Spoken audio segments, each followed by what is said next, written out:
The woman was an ancient, which explained how she was able to maintain her individuality even within the lifestream. If she so wished, she could become part of the planet at any time, but the woman thought it too early for that just yet. When she found fragments of consciousness of people she had once known, pitifully few in number, she infused them with her own memories and sought their assistance. She had more spirits on her side now, but even so, the hatred borne by that man did not decrease. She then thought of Cloud, living in his reality up on the surface. In order to reduce the hatred lingering in the lifestream, she would have to remove the hatred flooding the real world. The woman wondered if Cloud could help her. However, that might lead to Cloud getting hurt as well. The Cloud she knew had a very fragile heart. Eventually, the woman discovered that the man, spreading hatred around the world, was trying to manifest on the surface. She wondered how he was planning to do that. Summoning up all her courage, she approached the man's spirit.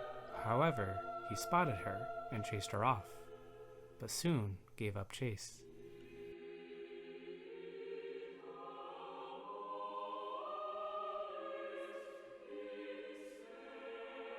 She knew the man was laughing at her. "You can't do anything." However, she had caught what he was planning. He was apparently going to use separate entities to be his agents.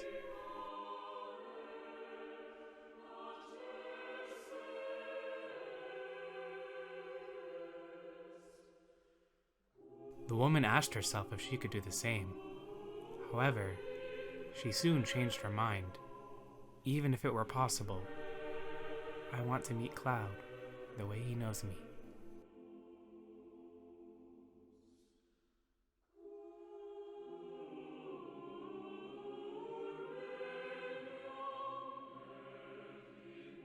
Hello everyone, this is Super Romeo, and that very dramatic opening in the style of Advent Children featured quotes from the livestream white portion of Nojima's book, On the Way to a Smile.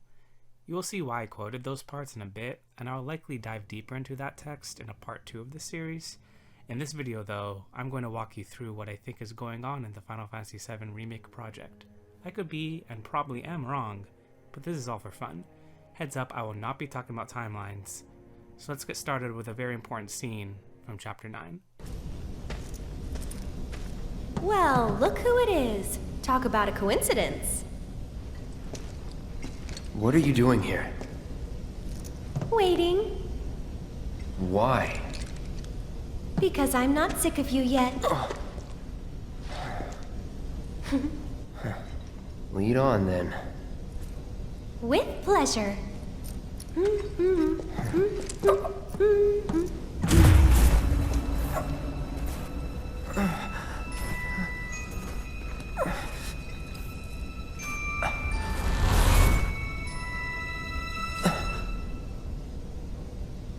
Cloud? Is something wrong? It's nothing. Okay, so why is Cloud remembering the death of Aerith in this scene? Like, actually. Aerith didn't touch him like she did Marlene in Chapter 12 or Red 13 in Chapter 16. She got close to him, yeah, but she put her hands behind her back. Sephiroth isn't here either, the Whispers aren't in the scene, no black feather or anything symbolizing Sephiroth's influence. The events of Chapter 18 haven't happened yet. Why is he being reminded of Aerith walking away from him in the sleeping forest and shedding a tear? Many have assumed that this is the work of some type of time travel, time loop, or multiverse mechanic at play, and while that is one way of looking at things, I believe there's another. So every time this flashing image appears and Cloud holds his head, Cloud is either hallucinating or remembering something and trying to repress it, albeit sometimes an abridged memory slips through, like in his flashback of Tifa in Chapter 1. So why is it happening in Chapter 9 while he's looking directly at Aerith walking away from him? It also happens earlier in Chapter 8. Cloud is just some guy. He doesn't have Cetra powers, he doesn't have Sephiroth's strong will that prevented him from dissipating within the lifestream, he can't be from the future, traveling back in time and possessing his old self like some people suggest. Actually, I don't even think Aerith and Sephiroth can do that, but more on that in a bit. Until Chapter 18, there are no other characters having these flashbacks from the future, and I've yet to hear a convincing lore reason as to why Cloud experiences such visions both earlier in Chapter 8 and in the scene. Without some force they're making him, there's no reason that Cloud should be reminded of an event that hasn't happened yet, using a mechanic that was specifically designed to signify repressed memories or mental manipulation. That is unless...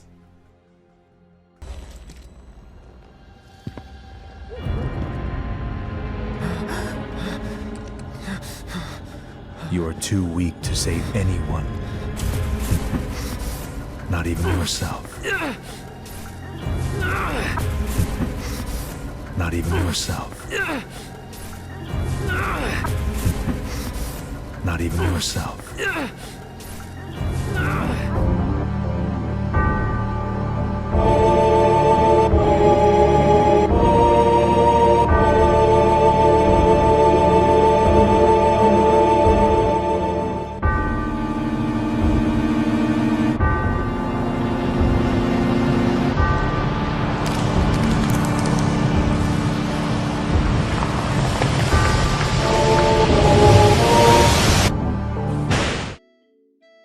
It happened already.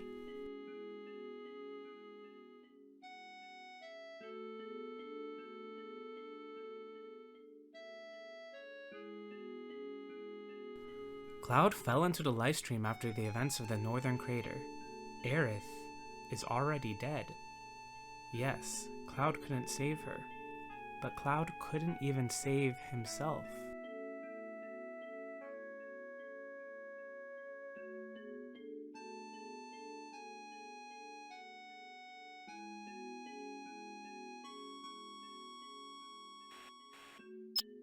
Cloud is in the lifestream, either floating from the Northern Crater to Mediel, or in his Mako-induced coma sitting in a wheelchair, but his consciousness is in the lifestream nonetheless.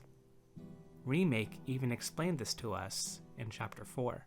Jessie's got a theory about it. Thinks her dad's spirit is stuck now, between his body and the heart of the planet. So if we don't shut down the reactors soon... You'll get caught up in the flow and poof. What's so funny? Just that I understand how you feel. Unlike most of the time. I see. Mako's the essence of life itself. Of memory and hope. Cloud's already broken mind, now dealing with the loss of Aerith and the victory of Sephiroth over him in the physical world, has broken further. A second break. The Nibelheim incident, the Shinra experimentation, and the death of Zack caused the first break. This new layer of Cloud's illusion is suppressing the events of the City of the Ancients that resulted in him failing to save Aerith and the Northern Crater where he failed to save himself. To put it in other words, the first incident resulted in Cloud's fractured mind. The second set of incidents, and his refusal to let Aerith go, has resulted in Cloud having lost his sense of reality entirely. And he's doing so while floating in the lifestream. The lifestream. A sea of memories. But a place that is also infected by Sephiroth's strong will. The combination of everything that we know that has happened up to this point has resulted in Cloud manifesting, perhaps through the external forces of Genova and Sephiroth, a remade world. A remake. This might sound ridiculous, but I think the party we play as in Remake are manifestations of Cloud's memory. But remember the illusion scene at the Northern Crater in the original game?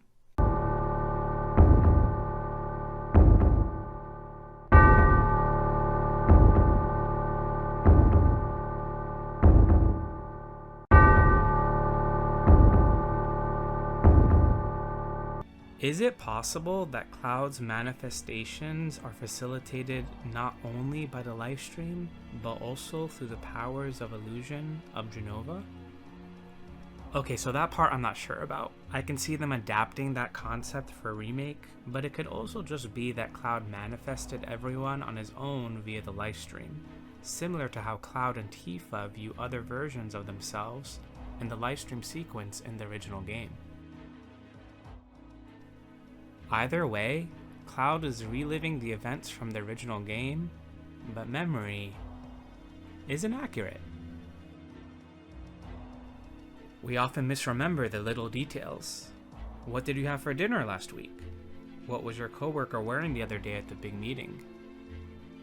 What kind of dog was it on that chip bag?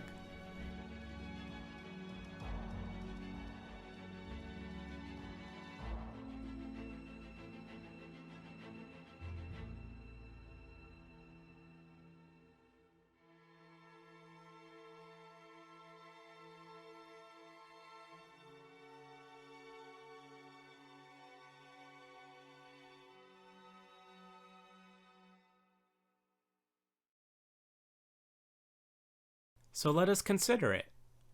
Cloud is in the livestream. His memories, even the memories of his friends, have become manifested within an illusionary world of his own control. Well, if it were only that simple. In addition to the planet's will itself, there are two other people there with him in the livestream: Aerith and Sephiroth. I believe this whole series is one big, modified livestream sequence featuring livestream Aerith and later real-world Tifa trying to bring Cloud back to reality. Did you have any soldier friends? Any war buddies? No, not really. Oh, okay. I'm glad I met you, Cloud. I really am. I'm grateful for all the words we've shared, for all the moments and the memories. You've made me more happy than you know. And I'll always cherish what you've given me. But whatever happens, you can't fall in love with me.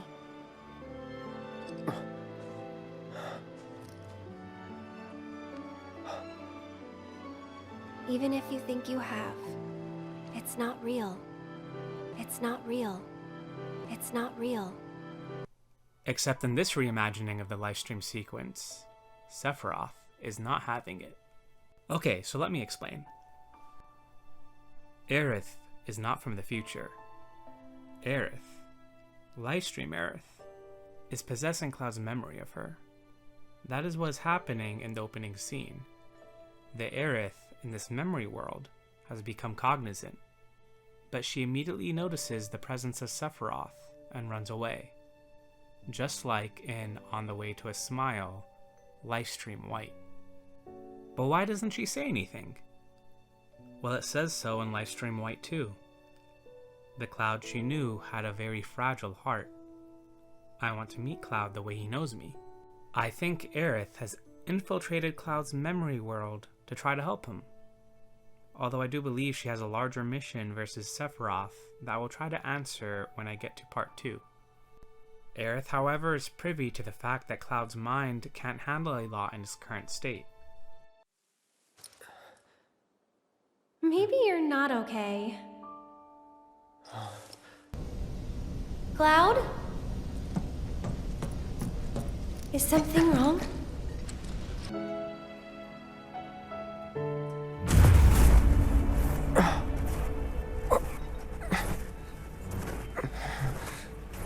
Are you okay?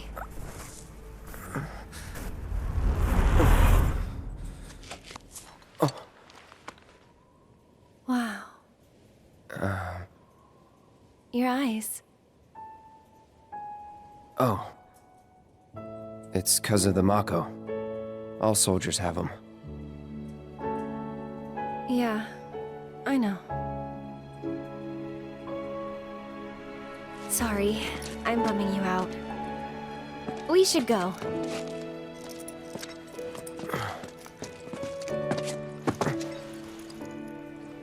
Gotta look forward, not back. She can't just outright tell him what is going on. It's actually very similar to Tifa's predicament in the original, and why I think the two heroines will play even bigger roles in the remake project. She also wants to preserve Cloud's memory of her, but to do that she has to walk down a fine line. I'm lost in a maze, and every step is taking me further from the path.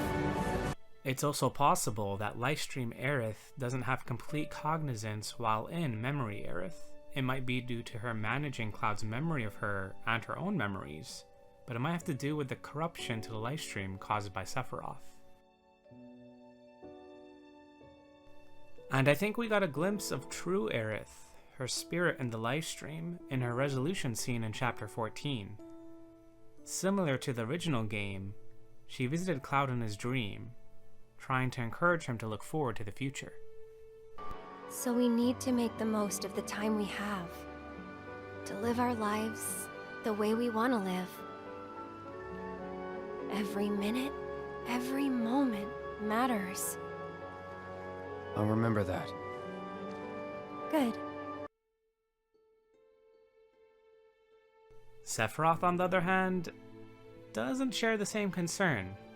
Actually, it's not looking too great for Cloud. There are 3 symbols we've seen throughout Remake and what little we know of Rebirth. The black feather, the white feather, and the yellow flower. Given the titles Livestream White and Livestream Black and On the Way to a Smile, it's pretty obvious those respectively refer to Sephiroth and Aerith, or more specifically, their influence on the memory world of Remake. What about the yellow flower? Both Aerith and Tifa tell us it symbolizes reunion, but who is being reunited with them in both cases in chapters 2 and 3? Cloud. Aerith gives the flower to Cloud, who then gives it to Tifa. But how does Remake start?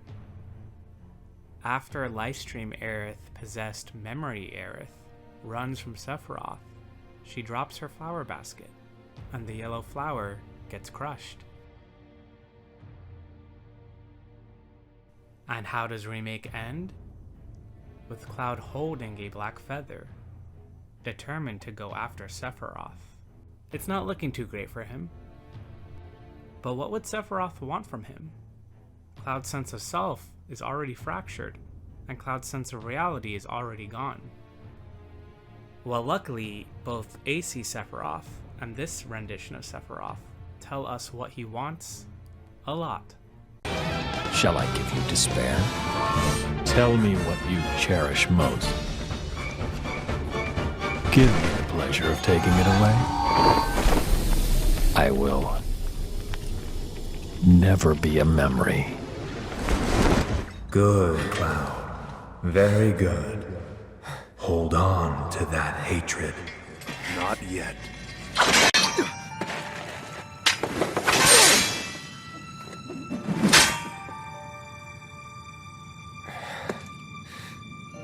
"7 seconds till the end. Time enough for you, perhaps. But what will you do with it? Let's see."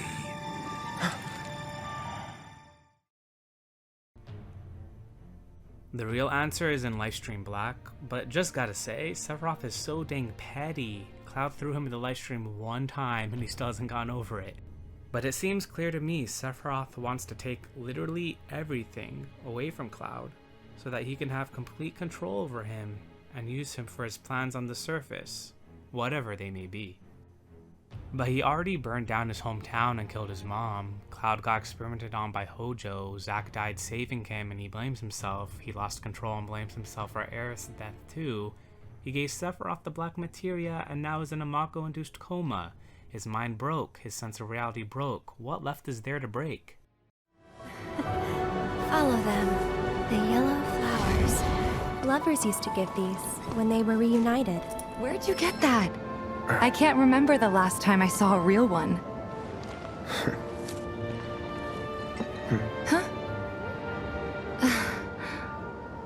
How sweet. When did you get so thoughtful? Just promise me one thing. When we're older, and you're a famous soldier, if I'm ever trapped or in trouble, promise you'll come and save me. Huh? That's what heroes do. They save people. Please? Just once. Come on, promise me. Fine. I promise. His heart. So I was a naysayer at first, but I think Square is actually going to kill off Tifa in Rebirth. Except that it's memory Tifa.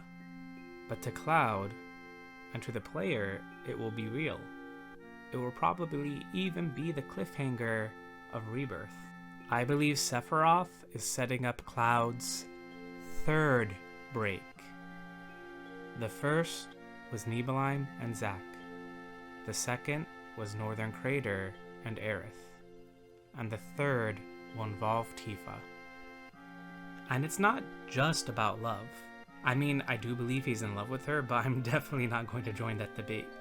The story is the story, though, and Cloud is subconsciously, constantly saving her throughout Remake. He does it an excessive number of times.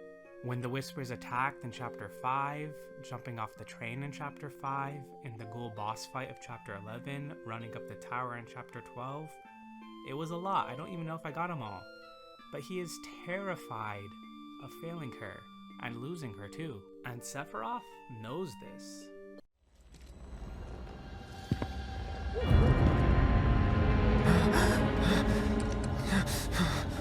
You are too weak to save anyone. But I honestly think Cloud will fail. Well, kind of. Let's be honest. If a loophole like this didn't exist, there's no way Square would kill off Tifa. The Japanese audience, and at least half of the Western audience, adores Tifa. The developers are going to use that to try to get everyone to cry, I think, but ultimately she's not really dead. If you think about it, a loophole kind of already exists for Aerith too, who is continuing living in some sense, at least temporarily, in the livestream, until she reaches the Promised Land. I see one of two options or both for Cloud. Either Cloud completely disassociates past an apparent point of no return, or the third break results in a hateful and spiteful Cloud, similar to Dyne. Good, Cloud. Very good. Hold on to that hatred. I think Sephiroth will use this total broken Cloud for some major purpose that's more involved than just summoning Meteor. I'm thinking World of Ruin levels of implications for the despair and hatred that will crop to both the livestream and the surface, the thing Aerith was trying to prevent. That is until...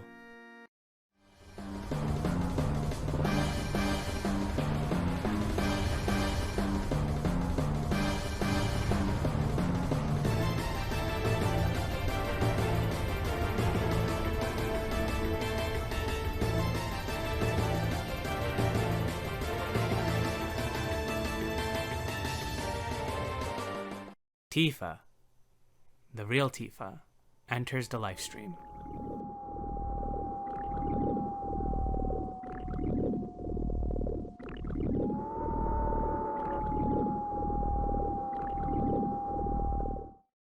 Joined with Aerith's spirit, they will rescue Cloud.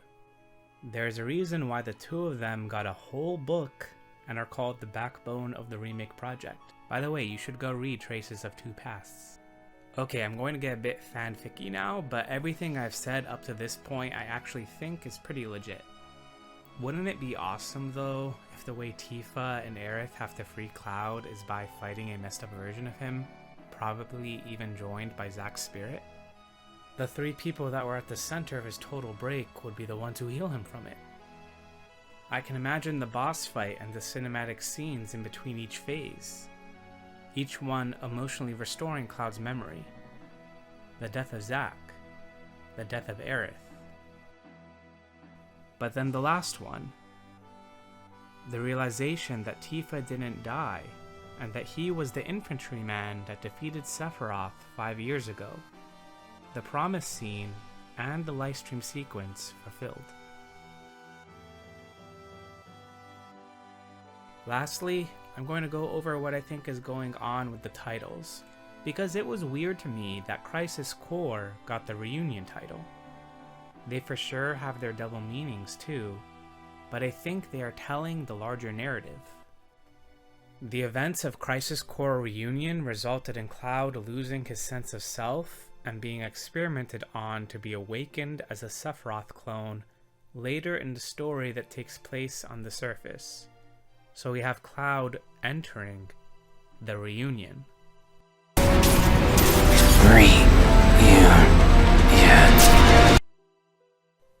The events of the original game I'm calling the events that took place on the surface, which we are playing through a version of in Remake, because things may have happened a bit differently on the surface in this reimagining in order to incorporate elements from the other titles, like Before Crisis and Dare to Cerberus.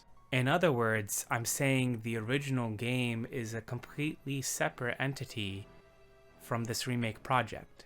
I hesitate to say this because there's an Easter egg in Intermission where a gust of wind prevents Yuffie from entering the Seventh Heaven bar that is seemingly the Whispers.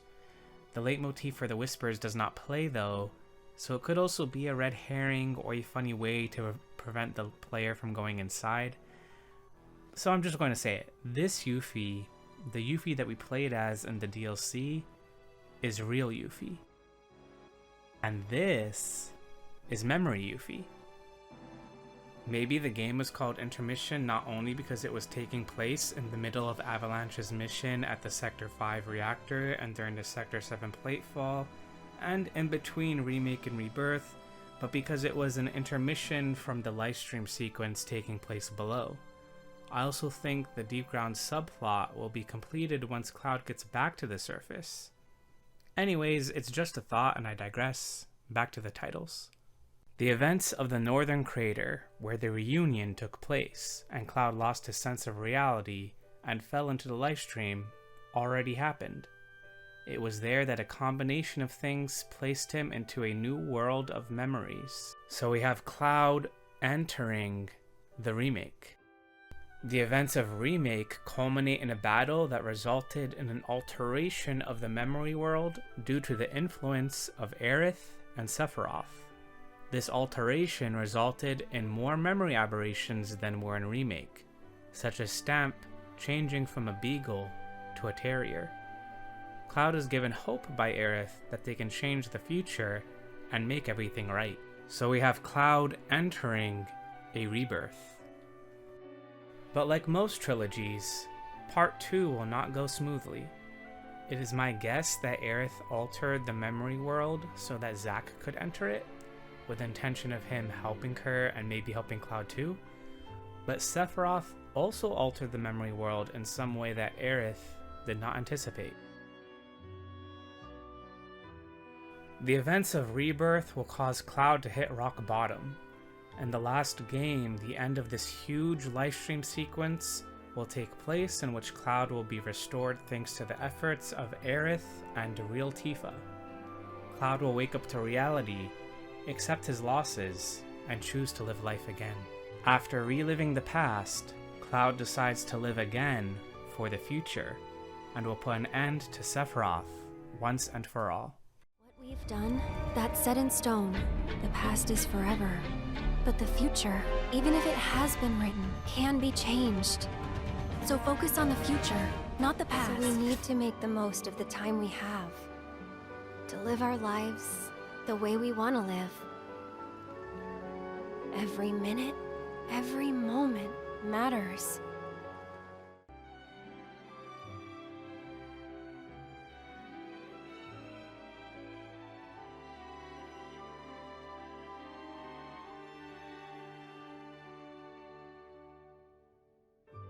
Reunion, Remake, Rebirth,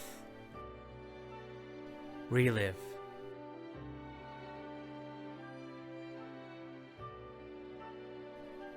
The player will also finish reliving the memories from their youth, as this is the last time we will see this story remade.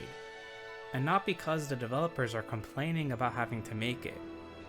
They love this story more than we know. But they're also getting older, and this project is a huge undertaking for them, with a lot of risk.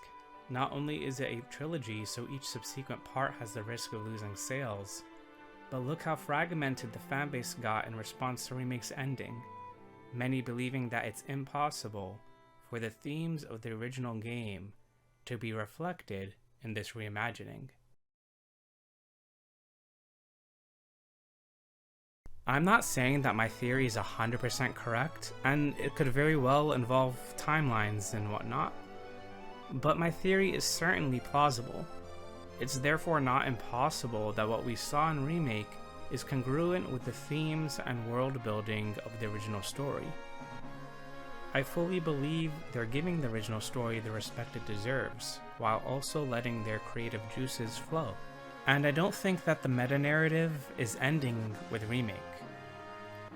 Like Cloud, in my theory, the developers must look to the future, and we, the player, must do so too. I'm grateful for all the words we've shared, for all the moments and the memories. You've made me more happy than you know. And I'll always cherish what you've given me. Thank you for watching. I'm new to YouTube, but like, subscribe, and hit the notification bell. If that's what you want. Thank you. I do plan to do a part 2 to this video, but it may be a while before it comes out. In it, I plan to address some of the details in the game in the context of my theory. Most importantly, what are Aerith and Sephiroth ultimately up to and why? What about Rufus seeing the Whispers? What about the Whispers themselves? What about the visions of the future in Chapter 18? And what about the Edge of Creation? If there is a part 3, it will likely be me discussing the holes in my theory. I'm thinking of going through the developer interviews, namely the ones in the Materials Ultimania Plus that both corroborate and kind of question my theory. Some of those might make it into part 2, but we'll see. But if you have any scenes or developer interviews or information in the Ultimania that you think disproves this theory, go ahead and leave a comment. As far as I know, the developers never really confirmed the timeline talk. Even if I'm wrong though, this was a fun video to make, and I hope you all enjoyed it. Till next time.